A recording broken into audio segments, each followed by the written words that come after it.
আবার আমন্ত্রণ একটি বিজনেস সঙ্গে আছি রহমান রণ। দর্শক, দেশের ব্যবসা বাণিজ্য অর্থনীতি ও শেয়ার বাজারের সর্বশেষ তথ্য স্বয়ংক্রিয় গ্রাফিক্স পদ্ধতিতে পরিবেশন করছে একুশে বিজনেস। দর্শক, দেশের পুঁজিবাজারের এই মুহূর্তের খবরাখবর জানতে আমরা চলে যাচ্ছি ঢাকা ও চট্টগ্রাম স্টক এক্সচেঞ্জ স্টুডিওতে। ডিএসিতে আছেন মাহবুব রহমান এবং সিসিতে আছেন রাজিউর রহমান।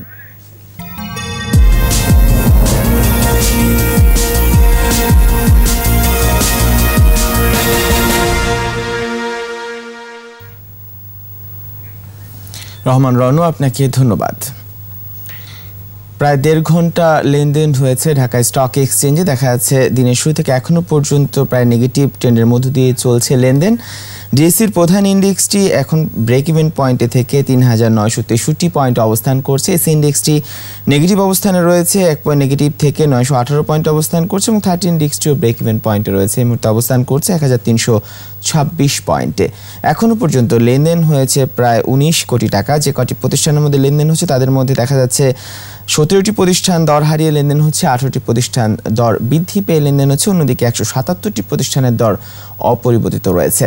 দিনের এই মুহূর্তে টপ ট্রেডে যে প্রতিষ্ঠানগুলো অবস্থান করছে তাদের মধ্যে বেক্সিমকো ফার্মা দিনের শুরু থেকে এখনও পর্যন্ত প্রথম অবস্থানে রয়েছে। এই মুহূর্তে ৬৩ টাকা ৩০ পয়সা দরে লেনদেন হচ্ছে প্রতিষ্ঠানটি।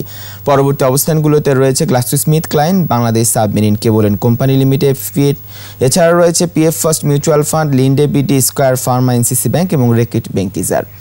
এদিকে শতাংশের দিক দিয়ে সবচেয়ে বেশি দর বৃদ্ধি পেয়ে লেনদেন হচ্ছে ঢাকা ডাইংয়ের। দ্বিতীয় অবস্থানে অ্যাপোলো ইস্পাত রয়েছে। এছাড়া পরবর্তী অবস্থানগুলোতে রয়েছে Keya cosmetics, Paramount textile, MB pharma, prime insurance এবং এবি ব্যাংক লিমিটেড।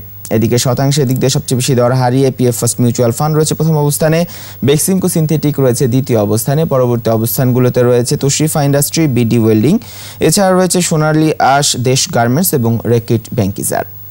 তো এই ছিল ঢাকা স্টক এক্সচেঞ্জের এই মুহূর্তের সর্বশেষ খবরাখবর। এখন চিটাগাং স্টক এক্সচেঞ্জের এই মুহূর্তের সর্বশেষ খবরাখবর জানতে চলে যাব সিএসসি স্টুডিওতে। সেখানে রয়েছেন রাজিউর রহমান।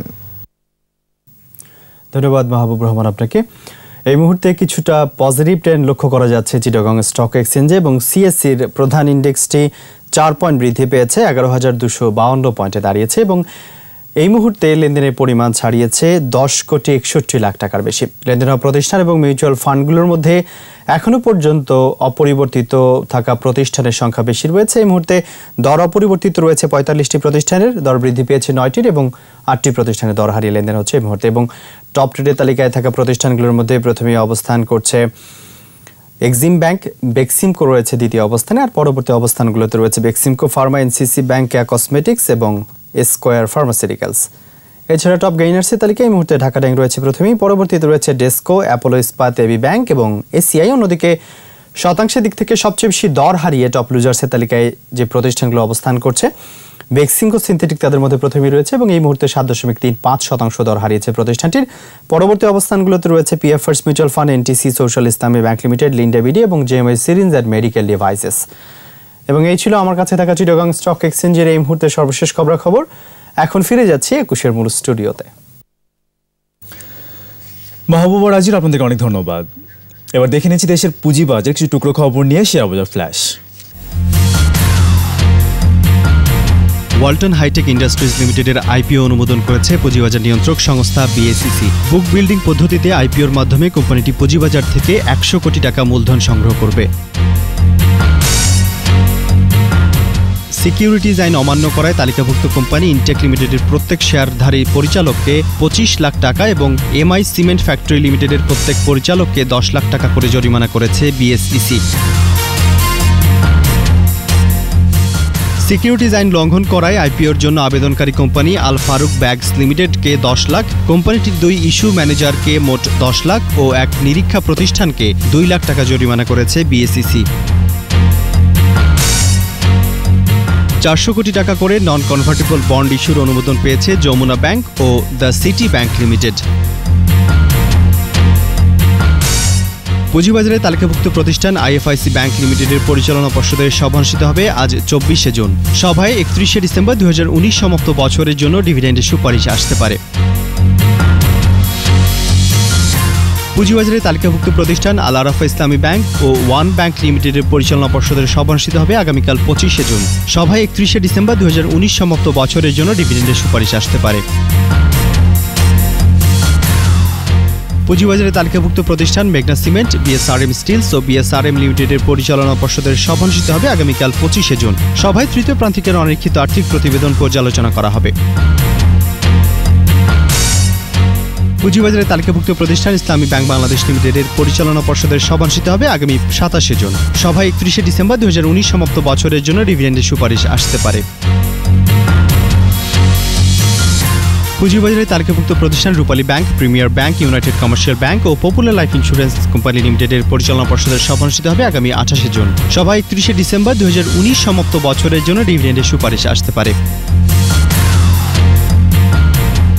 পুঁজিবাজারে তালিকাভুক্ত প্রতিষ্ঠান ট্রাস্ট ব্যাংক লিমিটেডের পরিচালনা পর্ষদের সভা অনুষ্ঠিত হবে আগামী 29শে জুন। সভায় 31শে ডিসেম্বর 2019 সমাপ্ত বছরের জন্য ডিভিডেন্ডের সুপারিশ আসতে পারে।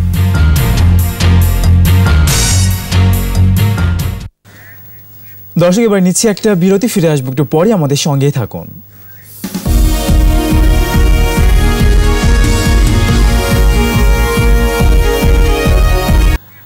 আবার আমন্ত্রণ ইস্যু বিজনেসে।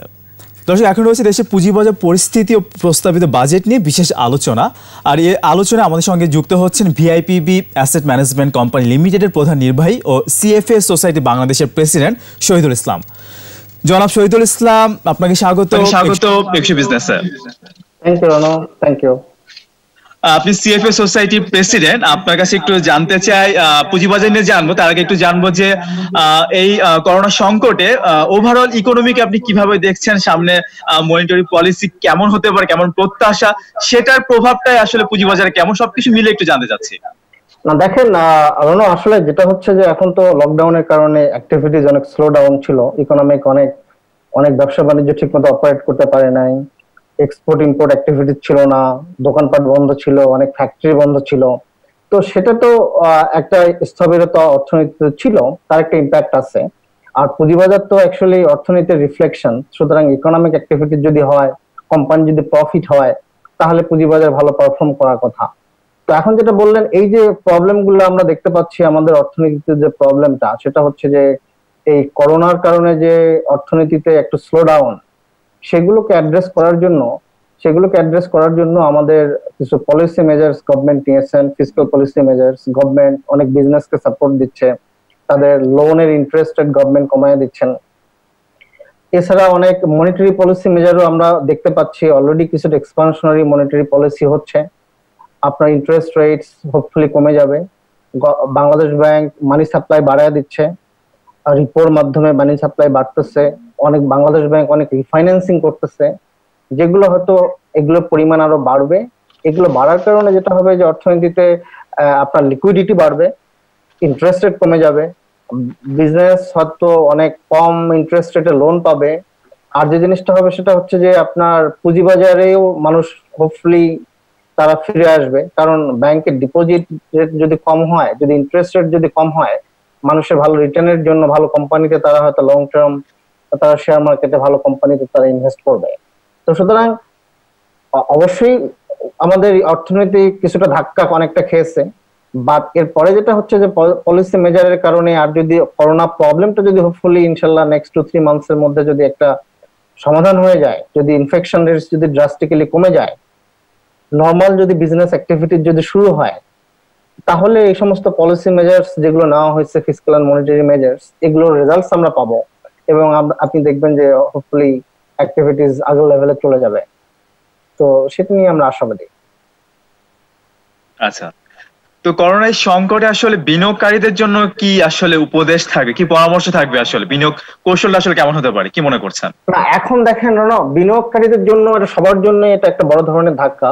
এখন বিনিয়োগকারীদের জন্য এতদিন তারা স্টক মার্কেট থেকে যে ধরনের এক্সপেকটেশন ছিল, সেই এক্সপেকটেশনটা হয়তো ওই লেভেলের হয়নি গত কয়েক মাস। স্টক মার্কেট পারফরমেন্স ভালো ছিল না, বাট গোয়িং ফরওয়ার্ড ইনভেস্টরদেরকে যেটা ফান্ডামেন্টাল যে জিনিসটা করতে হবে, they need to remain diversified in terms of investment.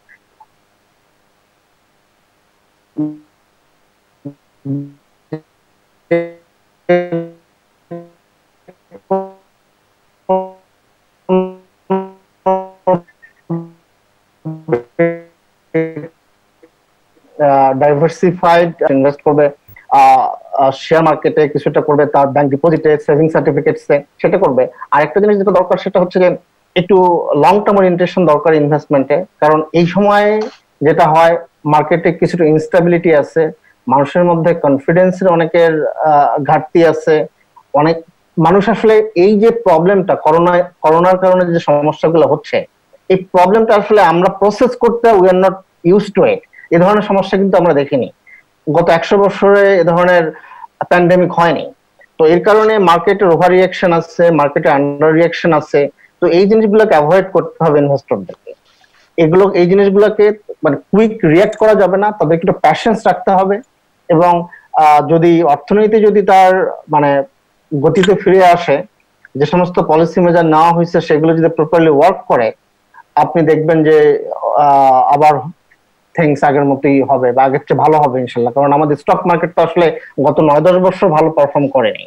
এর অর্থ এই না যে এটা চিরদিনই এটা মানে পোরলি পারফর্ম করবে, কারণ এটা স্টক মার্কেট যখন আপনার ভ্যালুয়েশন ওয়াইজ যখন আন্ডার ভ্যালুড থাকে, তারপর থেকে ইনভেস্টরস ক্যান এক্সপেক্ট একটা ন্যাচারাল একটা রিবাউন্ড একটা তারা এক্সপেক্ট করতে পারে। তো সেটা হবে, সেটা এখন কখন হবে is difficult to say, but that will happen. But policy measures যেগুলো নেওয়া হয়েছে from fiscal side positive, monetary side কিছু মেজার্স নেওয়া হয়েছে, বাট আমি আশাবাদী আরো কিছু মেজার্স নেওয়া হবে। আপনার ঢাকা স্টক এক্সচেঞ্জ বা আপনি আমাদের ক্যাপিটাল মার্কেট রেগুলেশনে নতুন লিডারশিপ আসছেন, তারা তাদের পজিটিভ অনেক ইন্টেনশন তারা অলরেডি তারা কমিউনিকেট করছেন, and they are very capable people. এবং আমার ধারণা এগুলো থেকে আমাদের ক্যাপিটাল মার্কেট, আমাদের ইকোনমি বেনিফিটেড হবে গোয়িং ফরওয়ার্ড। সেটাই। এবং গতকালকে কমিশন সভায় আমরা দেখলাম যে ওয়ালটনের আইপিও অনুমোদন দেওয়া হয়েছে। তো আমরা তো সবাই প্রত্যাশা করি আমাদের পুঁজিবাজারে এরকম বড় মূলধনী কোম্পানিগুলো তালিকাভুক্ত হবে। তো নতুন কমিশনের হাত ধরে আমাদের প্রত্যাশা করতেই পারি যে নতুন ভালো কোম্পানি তালিকাভুক্তি হবে, সেই প্রত্যাশার জায়গায় আপনি কি বলবেন? না, শিওরলি এখন কোম্পানি আসলে দেখেন পুঁজিবাজার থেকে যখন একটা কোম্পানি ক্যাপিটাল রেজ করে, সেই কোম্পানি স্ট্যান্ডার্ডটা it has to be top class, কারণ এটা তো পাবলিক মার্কেট, সাধারণ মানুষের টাকা কোম্পানি নিচ্ছে। এখন একটা কোম্পানি যখন সাধারণ মানুষের টাকা নিবে, তখন সেই কোম্পানিটাকে হইতে হবে absolutely top notch in terms of governance, তাদের ট্রান্সপারেন্সি, তাদের বিজনেস মডেল, সবকিছুই হইতে হবে টপ নচ। তো ওয়ালটন হয়তো hopefully one of the good companies, এবং গোয়িং ফরওয়ার্ড দেখা যাবে যে আমরা যাতে আশা করি যে এই ধরনের ভালো কোম্পানি বা এর চেয়ে ভালো কোম্পানি যারা আছে, স্পেশালি যারা মাল্টিন্যাশনাল কোম্পানি যারা বাংলাদেশে অপারেট করে, তাদের কিন্তু গভর্নেন্স অনেক হাই ক্লাস। তো তারা গ্লোবাল বেস্ট প্র্যাকটিস তারা ফলো করে in terms of corporate disclosure, management, business practices. তো এই ধরনের কোম্পানিগুলো যদি আমাদের দেশে যদি আসে, আমাদের পুঁজিবাজারে যদি লিস্টেড হয়, অফকোর্স পুঁজিবাজার বেনিফিটেড হবে, এটা হবে। তো এই চেষ্টা আমার ধারণা নতুন কমিশন তারা করবেন। তারা অলরেডি এটা বলেছেন যে তারা তাদের focus, it will be one of their focuses, যে তারা এটা করবেন। তো আমার ধারণা অনেক ভালো কোম্পানি হোপফুলি এই করোনা পরিস্থিতি থেকে যখন আমরা উত্তরণ হব, স্বাভাবিক যখন আমাদের অ্যাক্টিভিটি শুরু হবে, তখন হয়তো আরো ভালো কোম্পানি লিস্টেড হবে, বন্ড মার্কেট হবে, বিকজ বন্ড মার্কেট নিয়ে গভর্নমেন্ট অনেক আপনার এসসিসি অনেক ধরনের ইনিশিয়েটিভ নিচ্ছে। এই সমস্ত ইনিশিয়েটিভের কিন্তু রেজাল্ট আমরা হয়তো খুব। শহীদুল ইসলাম, আপনাকে অনেক ধন্যবাদ। সময় স্বল্পতার কারণে আজকে আমাদেরকে এখানে শেষ করতে হচ্ছে, আরেকদিন আমরা আরো বিস্তারিত কথা বলবো। আপনাকে অনেক ধন্যবাদ। আমরা এতক্ষণ কথা বলছিলাম ভিআইপিবি অ্যাসেট ম্যানেজমেন্ট কোম্পানি লিমিটেড প্রধান নির্বাহী ও সিএফএ সোসাইটি বাংলাদেশের প্রেসিডেন্ট শহীদুল ইসলাম। দর্শক নিচ্ছে একটা বিরতি, ফিরবো 12:30, আমাদের সঙ্গেই থাকুন।